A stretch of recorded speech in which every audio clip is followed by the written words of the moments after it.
Avant que la vidéo commence, et si le format vous plaît, n'hésitez pas à liker et vous abonner. Et moi, je vous souhaite un bon podcast. Salut à tous les amis. Hello. Bienvenue pour ce 15e podcast. Ouais, 15. Aujourd'hui, on va parler des Beast Games, comme on vous l'avait dit précédent podcast.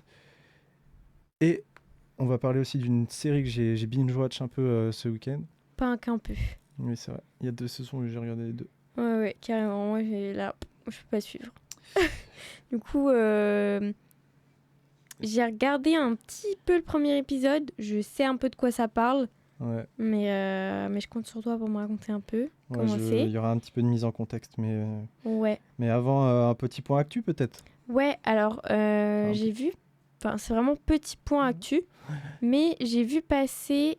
je sais plus si c'était sur Insta ou pas. Si, sur Insta, je crois, sur le compte de Pierre Ninet, que le Comte de Monte Cristo sortait aux États-Unis. Il y a de ça une petite semaine, je pense. C'est fort. Ouais, carrément. C'est fort. Il bat les records, celui-là. Hein. Ce film-là, Ouais. il y a encore pas longtemps, il était encore au cinéma, non ? Moi, je pensais qu'il y était déjà, mais en fait, non. Ouais. Donc, voilà, plutôt pas mal. Ouais, après, à voir si ça touche réellement... à voir s'il y a vraiment un public cible aux États-Unis. Parce que c'est pas non plus le même prix, je crois, en termes de place de cinéma aux États-Unis. Ah ouais ? Je crois que c'est beaucoup plus cher qu'en France. Ok. Déjà qu'en France, c'est quand même assez cher. C'est vrai que c'est un budget en France. Ouais. Mais ouais, ah non, tu vois, je savais pas tant ça que c'était plus cher. Si, c'est quand même assez cher aux États-Unis. Ok. Ceci étant dit, on va passer directement Beast Game. au Beast Games. Voilà. Donc ça, c'est une série de MrBeast, youtubeur américain. Yes. Très grand youtubeur américain. Série aussi. Et qu'on peut non, comparer, en vrai, où on trouve certaines similitudes à un Koh-Lanta et un Squid Game, quoi. ouais. Mais enfin, c'est Squid Game, mais en pluriel. Carrément pluriel. C'est un Squid Game où genre on quand même évite plus de tuer. joyeux. Plus joyeux quand même. Ouais, on évite de tuer, quoi. Ouais, exactement. Voilà. Il n'y en a pas qu'un. Enfin, si, il y en a qu'un à la fin, mais les autres sont pas bons. Bref. Et très surprise, quand même, de voir qu'il sort une série sur Netflix. Alors, c'est sur Netflix. Prime. Ah non, sur Prime. Pardon. Oups. Pardon. C'est sur Prime. Sur Prime. Non, mais quand même, il sort une série. Mais ouais, c'est fou. C'est un sacré budget, hein, mine de rien. Parce que tu te dis, il y a 5 millions pour le gagnant. Mais il y a... Tout au long des épisodes, il propose une certaine somme aussi aux participants qui sont tout au long de l'aventure, quoi. Donc ils les mettent un peu face à eux-mêmes, face à leur quête d'argent, entre guillemets. Savoir à quel point ils préfèrent prendre des risques pour les 5 millions ou jouer la carte c'est vrai qu'il y en a, je me dis... Ouais, il y en a, je me dis, comment ils font pour pas accepter, quoi. Une telle somme d'argent... Ben ça, je me dis, c'est vraiment dans leur valeur, quoi. Le fait de vraiment penser aux autres et pas qu'à soi-même et prendre l'argent... Enfin, limite, ils sont là, ils tendent les thunes devant toi, sous tes yeux et non, quoi. Enfin, ça, c'est fou. Parce que dès l'épisode 2, il y a 4 chefs d'équipe qui sont mis face à eux-mêmes. En fait, ils doivent buzzer s'ils souhaitent récupérer l'argent qui défile sur un grand écran. Et ça s'arrête jusqu'à 1 million. Et du coup, il n'y a personne, aucun des 4 chefs d'équipe qui a accepté genre le $1 million, quoi. C'est très très fort. Et ça, en vrai, franchement, c'est wow. ouf. Parce qu'en gros, s'ils acceptaient, eux, ils prenaient l'argent et toute leur équipe était éliminée, quoi. Et eux restaient dans la compétition. Donc, c'est-à-dire qu'ils auraient pu gagner encore en plus 5 millions s'ils gagnaient. Ah, c'est fou. Ouais, franchement, waouh. Franchement fou. J'aurais appuyé tous les jours. C'est grave. Mais en fait, on va pas tant parler des Beast Games que ça. Parce que en soi c'est un contenu, c'est du divertissement, il n'y a pas un intérêt, on va dire, en termes de il n'y a pas vraiment une trame narrative qu'on doit exploiter, sur laquelle on peut interagir vraiment. Vu que c'est du réel, c'est pas de la fiction. Et c'est pas ce qui est recherché non plus, je pense, de MrBeast, tu vois. Mais c'est plus... ouais, on regarde ça limite en faisant autre chose à côté, quoi. On regarde ça d'un œil comme à la salle, par exemple. Écouter nos podcasts aussi à la salle, en faisant du vélo, par exemple. Par exemple. Voilà. Mais c'était surtout pour aborder un sujet plus global que je voulais parler des Beast Games. C'était l'avenir des plateformes de streaming. Ouais. Parce qu'au tout départ, c'était vachement centré sur les films, les séries. Donc, puis on va dire qu'un abonnement Netflix et tout, c'était relativement peu coûteux, on va dire. Ouais, c'était pas si cher que ça au début. Autour de 7 euros, je crois, par mois. Là, ça grimpe. Là, tous les abonnements ont grimpé depuis toutes ces dernières années, quoi. Et les conditions changent aussi, parce que tu peux pas prendre le compte d'un pote ou quoi. Là, après, je sais pas comment ça fonctionne trop maintenant, mais je sais que c'est beaucoup moins facile, en tout cas, de s'approprier d'autres comptes, quoi. Voilà, ils trouvent un peu des leviers sur lesquels agir et on va dire privilégier les abonnements les plus chers. Donc Prime Video, je sais que Prime Video, Disney+, tout ça, leurs meilleurs abonnements, ils contiennent le Dolby Atmos. Et c'est pas le cas des abonnements les moins chers. Du coup, tu sais, c'est ceux qui ont du Dolby Atmos. Et ben, ils ont encore plus envie de... Enfin, ils ont envie d'avoir la technologie pour laquelle ils ont misé. Donc c'est un peu frustrant et embêtant parce que franchement, mais c'est même abusé, quoi. La plupart des gens, ils regardent pas leur truc en Dolby Atmos, quoi. Il y a très peu de personnes qui sont équipées à l'heure d'aujourd'hui comme ça, quoi. Ouais, mais pourquoi punir les gens qui ont le Dolby Atmos? C'est ça. Bah ouais. Ça que je trouve vraiment, on va dire, malsain. Mais après, je sais pas trop si Netflix a ce système-là, pardon, aussi. Je sais pas non plus. Je crois que Canal supporte le Dolby Atmos et qu'il n'y a pas vraiment de restrictions par rapport à ça. Mais je suis pas sûr. En tout cas, je sais que Prime et Disney+, ils ont ce levier-là sur lequel ils jouent un peu. Maintenant, c'est ce que je voulais dire par aussi l'avenir des plateformes de streaming, c'est que on a vu un peu l'émergence des plateformes ces dernières années autour de nous. Et tu as un contenu qui s'est vachement émancipé. Ouais, et très diversifié aussi. Hein. Et oui, très diversifié. Puisqu'on a carrément des comptes dédiés pour les enfants maintenant. Ouais, le compte jeunesse sur Netflix. Par exemple. Et sur Prime, je sais pas, mais je crois que c'est au tout début qu'on nous demande si on veut un compte jeunesse ou pas. Ouais, il me semble aussi, ouais. Il me semble, mais en tout cas, il y a ces options-là. Mais oui, carrément. Avec les dessins animés et tout, il y a quand même pas mal de choix. Et même, tu vois, avant, on était plus sur films, séries. Maintenant, il y a quand même beaucoup plus de documentaires aussi. Ouais, c'est vrai qu'il y a des documentaires. Et il y a aussi, du coup, des téléréalités qui étaient venues quand même assez tôt. Mais c'est plus, on va dire, plus aux États-Unis. Enfin, c'est carrément traduit en français, tout ça. Il me semble que c'est sur Netflix ou sur Prime Video, je sais plus. Mais t'as quand même ce contenu-là qui est disponible. Donc pour les gens qui aiment les téléréalités, ils peuvent, tu vois, ils ont aussi cette communauté-là qui rallie.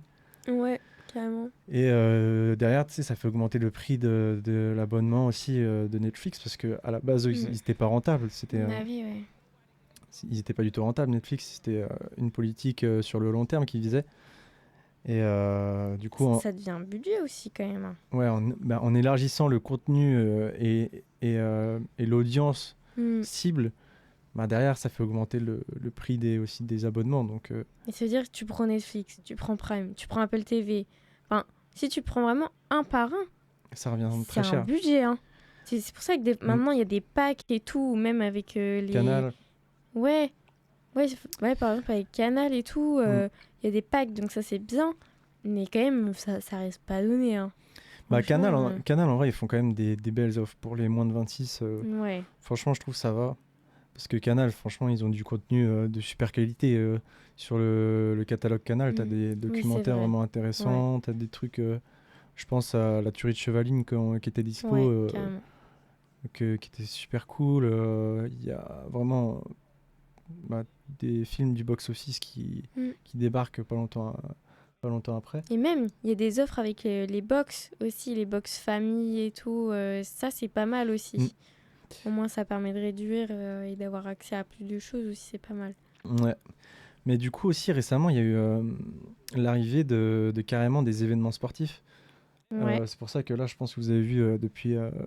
parce qu'en fait, il y a et la bande-annonce de Beast Games et euh, Ah la oui. bande-annonce du Ok. combat Jake Paul contre Mike Tyson qui était sur Netflix en Oui, direct. c'est vrai, tu m'avais parlé de ça, ouais. Attends, on en avait parlé pour les sorties plateformes. Mm. Et du coup, c'était sur Netflix en direct. Donc ça, Ah ouais. c'est du contenu sportif. Ouais.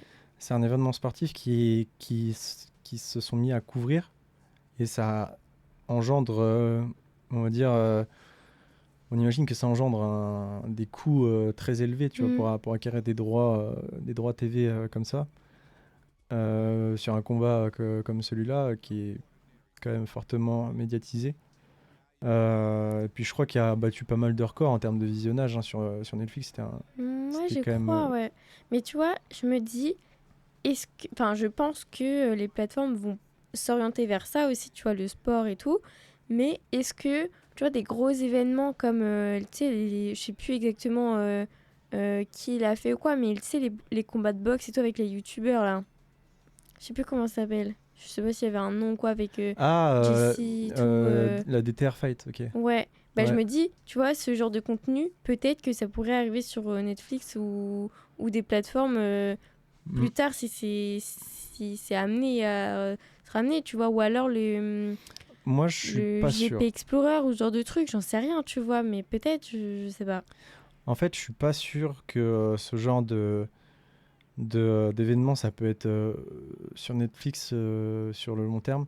Je pense que Mhm. c'est parce que en fait, Netflix, enfin, ça doit être vachement des événements vachement internationaux qui sont couverts par Netflix, je trouve. Ouais. Ou alors juste des personnalités publiques hyper connues comme Jake Paul, comme Mike Tyson, euh, en boxe, tu vois, qui sont Mhm. super connus aux États-Unis et dans le monde entier. C'est pour ça que, pardon, là, je vais peut-être été couvert par, par la tablette, mais genre, vu qu'ils sont connus dans le monde entier, ça peut toucher vraiment un super large public Ouais, je vois. dans le monde entier. Et c'est pour ça qu'ils peuvent peut-être se permettre aussi d'acquérir des droits TV. Et même si ça a battu énormément de records sur Netflix et tout, après, savoir si ça leur est rentable de faire ça, ça c'est complètement un autre sujet, tu vois. C'est ça que... Ouais. est-ce que ils partiraient dans cette optique-là de réitérer des événements comme ça sur leur plateforme? Ça, c'est vraiment un levier qui est intéressant, tu vois, quand même, à savoir pour les prochaines années, non? Ouais, peut-être le sport en général, hein. Bah, c'est ça, c'est ça. Parce que Tu vois, je sais finalement, pas, Prime Video, t'avais, ils avaient acquis les droits TV de la Ligue 1. Donc la Ligue 1, voilà, c'est pour le foot en France, quoi. Pour ceux qui savent pas, ils avaient acquis les droits TV de la Ligue 1, mais après il fallait payer les droits TV à l'année ou au mois. C'était Hmm. en plus de l'abonnement. Là, c'était pas en plus de l'abonnement. Mais tu vois, je me Le dis, show Netflix. il y a eu quand même beaucoup de révélations au JO.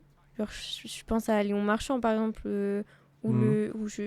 là, j'ai plus son nom en tête, mais le jeune qui fait du... Tennis de table. Ouais, du tennis de table. Tu vois, des jeux... Félix Lebrun, non, c'est pas ça? Ah, je sais plus. Mais je vois qui c'est physiquement, mais j'ai plus son nom en tête. Mais tu vois, ce genre de personnes pourrait peut-être amener un peu de personnes sur Netflix, peut-être, tu vois, s'il y avait ce genre de contenu. Bah, en fait, je pense que vraiment, pour que Netflix acquiert des contenus sportifs, faut que ce soit vraiment international. Après, tu vois, la natation, c'est vachement suivi quand même, hein. Ah, en dehors des Jeux Olympiques, tu suis? Bah moi non, mais je l'ai même pas trop suivi pendant les JO, mais je sais qu'il y en a, ça donne envie de regarder, hein. Ouais, mais de là, enfin, c'est comme le tennis, tu vois, Mm. genre Après, si c'est proposé par les plateformes, Roland Garros. tu vois, Tu j'en vois, sais rien. bah, Ouais, Roland Prime Garros. Video a Roland Garros, Ouais, a voilà. les droits de Roland Garros. C'est un petit début en vrai. Hein. Bah, c'est un énorme début. Enfin, perso, moi, Ouais, mais dans le sport, je parle. Ouais, ouais, clairement. Parce que du coup, ça leur ramène. Il y a des gens qui prennent un abonnement que pour regarder Roland Garros. Ouais, bah. Perso, moi, j'ai l'abonnement à l'année, mais genre, si j'avais l'abonnement, moi, j'aurais pris vraiment que pour Roland Garros. J'aurais smashé le truc. Enfin. La compétition. C'est vrai que c'est un événement quand même, donc... Ouais, et du coup, on voit ça venir petit à petit, des événements de ce type-là sur les plateformes. Qu'est-ce que tu penses où tu penses que ça pourrait mener sur le long terme, sur le moyen terme, sur le long terme? Est-ce que tu penses qu'il y aurait je sais pas, un abonnement à 30 balles et puis tu aurais tout? Est-ce que tu penses qu'ils doivent séparer, je sais pas, ils doivent faire des bouquets où tu sélectionnes ce qui t'intéresse et puis...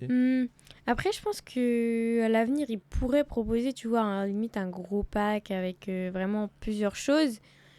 Mais je pense que ça va vraiment pas plaire à tout le monde, dans le sens où il y en a, ils s'en foutent de tel ou tel contenu, tu vois. Bah ouais. Et là, je me dis, Netflix, ils pourront perdre vachement de monde et pas en gagner. Donc à ce moment-là, est-ce qu'ils proposeraient pas d'autres formules pour justement plaire un peu à tout le monde et plus viser film-série, d'autres seraient plus le sport ou de contenu comme Beast Game, enfin des jeux, on va dire, tu vois. Ça, en vrai, ça peut être pas mal. Au moins, on peut prendre le pack où il y a tout, mais aussi plus se situer vers l'un ou vers l'autre parce que aussi le coût, il serait moins cher, tu vois. Donc en vrai, je pense que faire ça, ça peut se tenir, quoi. Ouais, je pense à d'autres sports qui seraient peut-être intéressants pour Netflix. C'est du coup le MMA, donc c'est carrément l'UFC. L'UFC, ça parle vraiment à tout le monde, on va dire, dans le MMA. C'est et je pense que même la Ligue des Champions, ce serait des droits qui pourraient totalement acquérir, tu vois. Ouais, je vois. Et dans le foot, la Ligue des Champions, dans le MMA, l'UFC, comme ça, Netflix après redistribue. Enfin, je pense que les droits TV, tu sais, il les récupère en fonction de chaque pays et ensuite il les distribue mais vraiment internationalement, mais que à Netflix. Après, ce qui est particulier, c'est que par exemple pour du MMA, tu as le pay-per-view, ça veut dire que tu dois payer pour regarder. Et du coup, enfin ça c'est aux États-Unis. Okay. Et du coup, les gens ils doivent vraiment débourser, je sais pas, $60, un truc comme ça, pour regarder l'événement. Ok. Et ça c'est le genre de choses où ils se font énormément d'argent, donc l'UFC tout ça. Je pense que ce serait imbattable en termes de droits TV pour Netflix. Et s'ils ont déjà un petit process et tout, c'est dur aussi de faire changer les habitudes des gens. Hein. Bah ouais, parce que là, c'est le fait de payer pour regarder. Et puis, je sais plus, je crois que c'est en cours de renouvellement. Mais le fait de payer pour regarder, ça te ramène une somme hyper conséquente. En fait, l'UFC, c'est vraiment l'organisation la plus rentable au monde. Vraiment. Et du coup, c'est là où tu te dis qu'il y a quand même des freins dans tout ça, quoi, dans le sport. Après, c'est pas forcément à nous d'étudier, mais on fait des propositions. Des suppositions. Ouais, c'est ça. On se demande qu'est-ce qui pourra venir par la suite. Mais... Moi, je pense que du sport, on va en avoir de plus en plus. Ouais, je pense aussi. Du documentaire, beaucoup plus large aussi, je pense. Possible. Limite du animalier ou quoi, tu vois. Peut-être. Non, je pense pas, moi. Je pense pas qu'on aura des trucs animaliers. Je sais pas, mais... Des trucs ça me choquerait pas, on va dire. Des trucs plus axés aventure, un peu du style Inoxtag, tout ça, des trucs. Ouais, carrément. Genre j'imagine pas un truc animalier comme France 5 ou tu vois ou... Bah je sais pas, tu t'expliques pas ce que tu dis, donc je peux pas savoir. Ok. Bah ouais. Et du coup moi je m'imagine plutôt un contenu style Kaizen où même Seb Lafrite il était parti dans un pays africain en en aventure dans la jungle, enfin dormir dans la jungle pendant je sais plus combien de jours. Vraiment, il était parti à l'aventure, quoi. Donc du contenu plus mainstream, presque YouTube, un peu comme MrBeast. Je pense que ça aussi, on va en avoir. Maintenant, ce que j'aimerais, c'est qu'ils se perdent pas trop, ils s'élargissent pas non plus trop, ou alors que s'ils s'élargissent, tu puisses sélectionner le contenu qui t'intéresse, pardon, et que du coup, ils te proposent une offre en conséquence, tu vois. Ouais, je vois. Parce que, j'ai pas envie de voir, je sais pas, Bozo le clown danser, enfin, je sais pas, s'il y a un spectacle. Oui, mais ouais, qui propose des offres peut-être plus adapté. personnalisées. Voilà, en personnalisé, fonction des gens, adapté. Ou genre toi, si il y a tel ou tel truc qui t'intéresse, tu sélectionnes. Et du coup, tu as le prix qui correspond à ce qui t'intéresse. Parce que, en plus, derrière eux, ils pourraient avoir vraiment une analyse de voilà, c'est un tel sport ou tel documentaire intéresse telle personne. Donc, je peux proposer telle somme. Tu vois, c'est plus, je pense que c'est plus fair et plus sain. Plus sain pour d'un point de vue consommateur et même eux. Donc, plateforme. Ouais, je comprends. Et d'ailleurs, quand tu parlais de documentaire et tout, j'ai un truc qui vient de me venir en tête. C'est que Mathis Dumas est reparti avec quelqu'un faire une expérience. Il me semble que c'est Sébastien, mais je suis pas sûre. C'est un Anglais. Et il est parti. Enfin là, ils sont en préparation et tout. Ah ouais. Donc il y a peut-être un petit docu qui peut sortir. Pas sur Netflix, bien sûr. Mais peut-être qu'il peut y avoir un petit docu. Je sais plus. Attends, il faudrait que. Je vais retrouver YouTube, ma source. Un docu sur YouTube. Je pense qu'il sortira sur YouTube, ouais. Faudrait que je retrouve ma source, mais j'ai vu ça passer, ouais. Ok.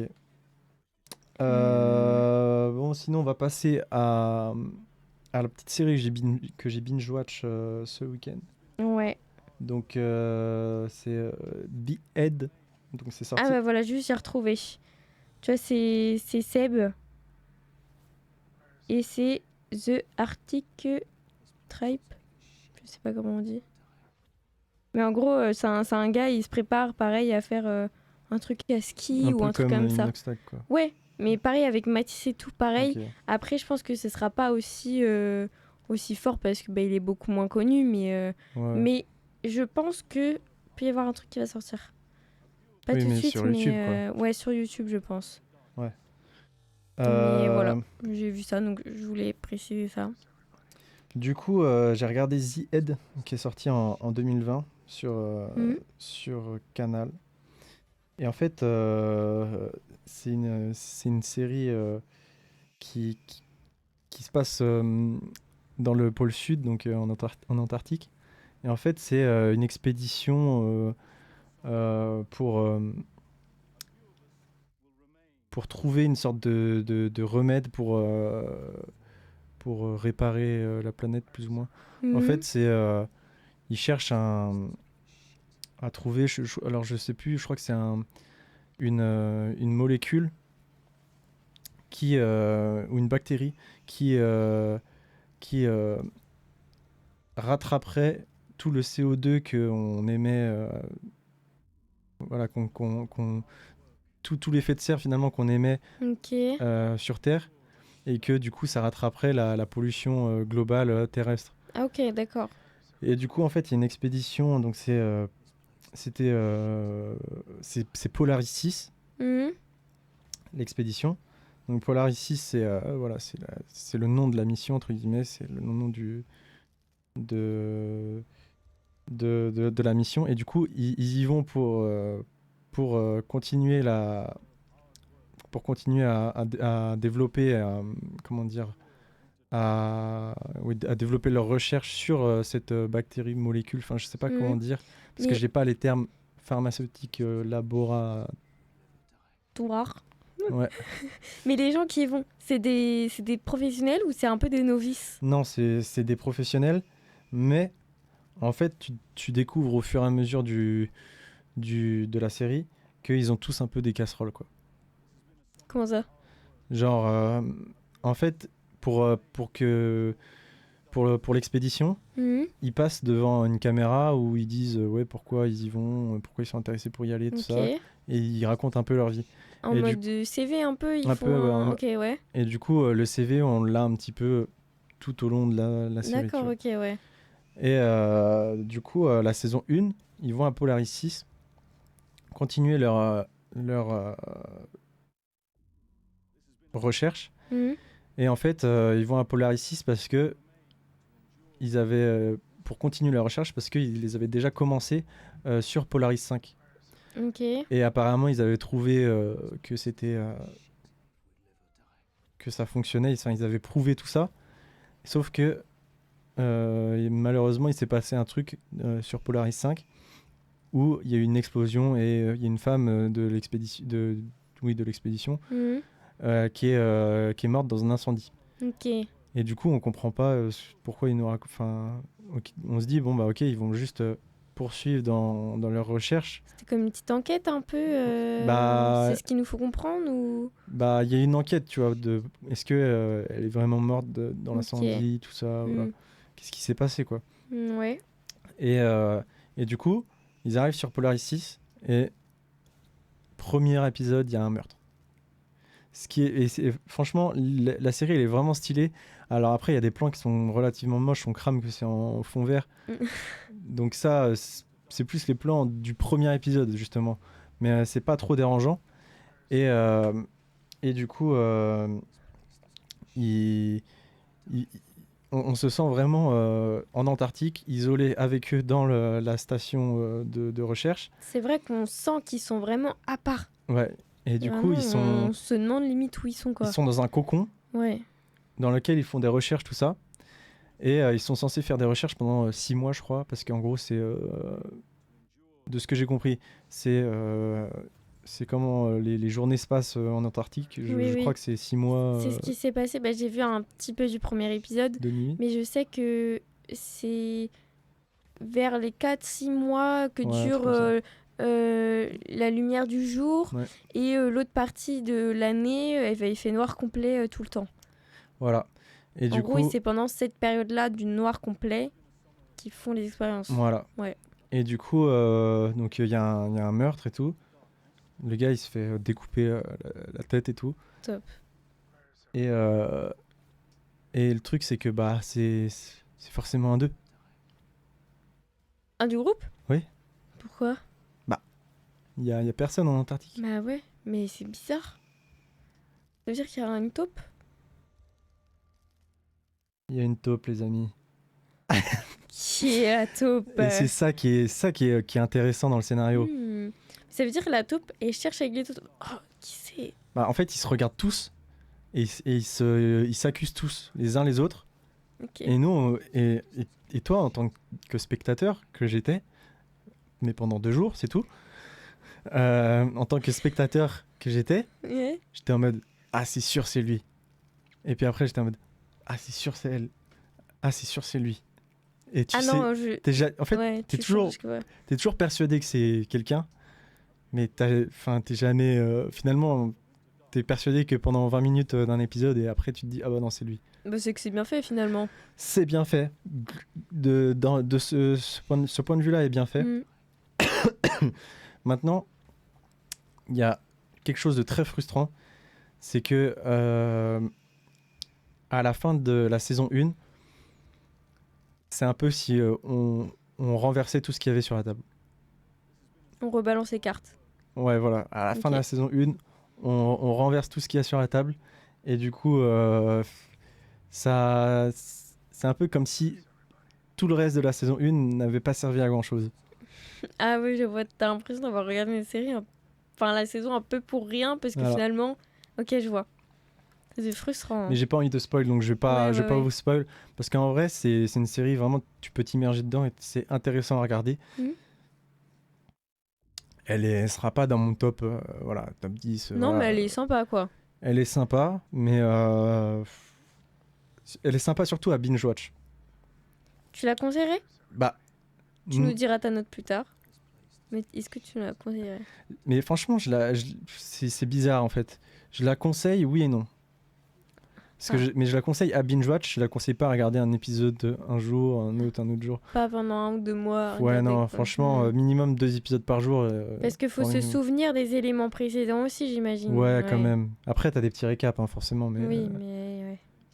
Mais saison 1, en tout cas, très bien, globalement, même si attends, il y a des gros trous dans le gruyère, quand même.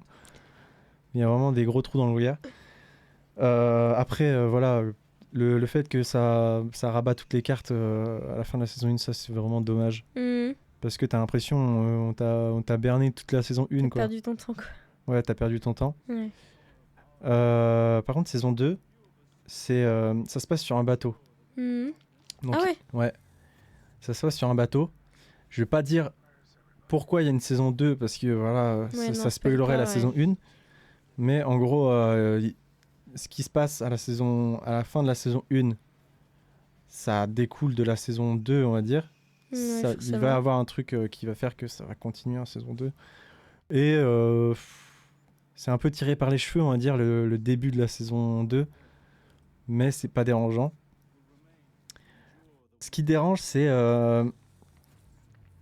la façon dont il y a encore ces meurtres en continu. Parce que du coup, dans la saison 1, il y a des meurtres quasiment à chaque épisode. Ouais. Et du coup, t'es tout le temps en train de... Tu pensais que c'était lui, mais finalement, il meurt, donc c'était plus lui. Tu vois, ça, c'est marrant d'avoir ce sentiment-là. T'es persuadé que c'est quelqu'un, finalement, il meurt, t'es en mode... Ah non. Donc c'est pas lui, et tu te dis, bah, c'est qui alors ? Bah forcément, du coup, ça rebalance ça te maintient dans le truc, t'as envie de savoir des nouvelles choses. Et t'as toujours ce même mécanisme un peu dans la saison 2. Globalement, c'est la même chose, la saison 2. C'est peut-être un peu répétitif à la fin, quoi. Voilà, globalement, c'est la même chose la saison 2. Ok. C'est vraiment le même pattern. Et le début de la saison 2 est tiré par les cheveux. On va dire la façon dont il raccorde à la saison 1. Et j'ai pas forcément super bien compris le lien avec une certaine personne de la saison 1. Ok. Donc voilà. C'était peut-être pas aussi clair que tu l'aurais aimé. Non, c'était pas si clair que ça.